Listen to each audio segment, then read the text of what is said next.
Québec. M. Marois, bonjour. Bonjour. Est-ce que vous regardez les circonstances dans lesquelles les décès à moto sont survenus cet été? Est-ce que vous observez une constance?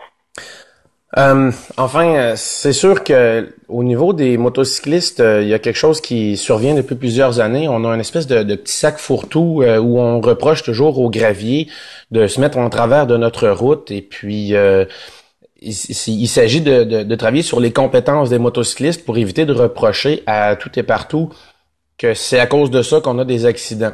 Un des problèmes que moi je vois, c'est la formation qu'on a cette année. Il s'agit cette année d'une nouvelle formation aux yeux de la SAAC où le programme moto a été soi-disant bonifié. Malheureusement, il y a eu beaucoup d'efforts, mais ça n'a pas fait, je crois, les effets escomptés. Les cours ont changé, ils ont changé au niveau de la théorie et de la pratique. Il y a moins de théorie, mais on passe plus de temps sur la route. Exactement. On passe plus de temps sur la route et ça, dans un sens, ça a l'air bien, ce qui est pas nécessairement mauvais, bien sûr.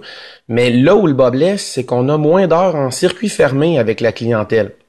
Donc, avec la clientèle, c'est dans les cours en circuit fermé où on peut enseigner les rudiments de la conduite, où on peut apprendre à l'élève à contrôler sa moto.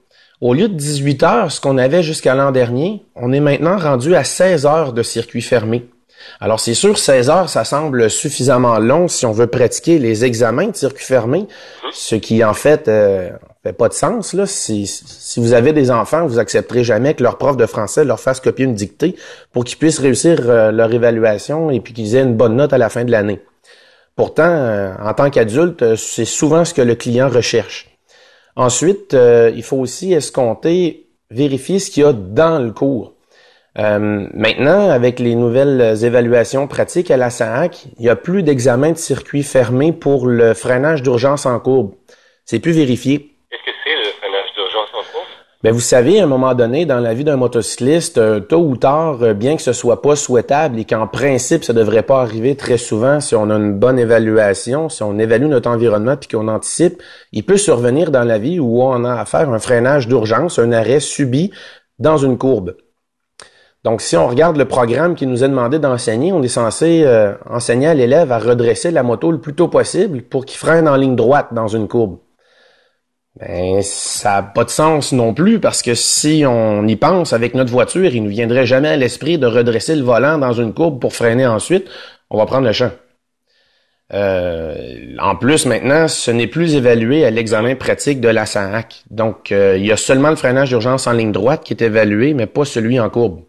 Revenons à ce qui s'enseigne au Québec en ce moment. Vous œuvrez au sein du plus important regroupement d'écoles de conduite au Québec. Alors, avec ce qu'on vient d'entendre, dites-nous, honnêtement, est-ce que ça vaut la formation qui est offerte aux apprentis motocyclistes en ce moment au Québec?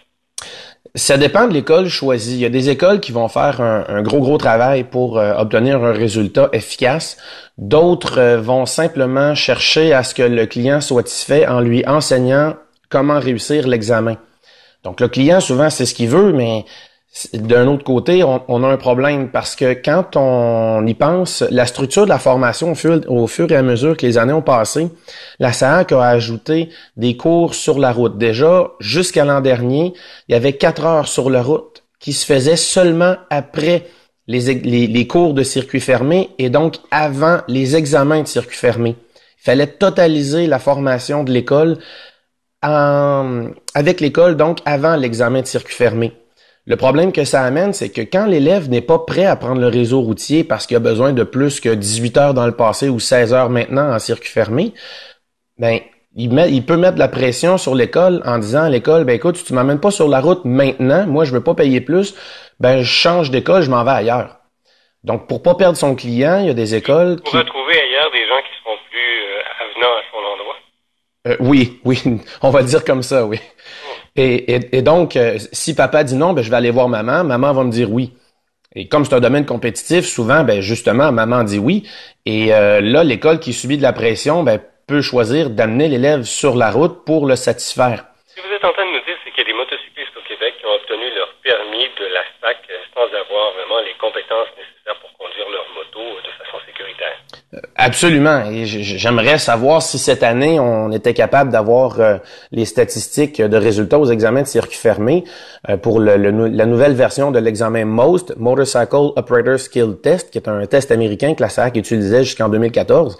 Il serait intéressant de constater quelles sont les statistiques de réussite et quelles sont les notes des élèves. Parce que d'après ce qu'on voit cette année, les élèves sont beaucoup plus forts si on regarde la note, mais pas nécessairement plus forts au niveau du vrai résultat du bilan routier.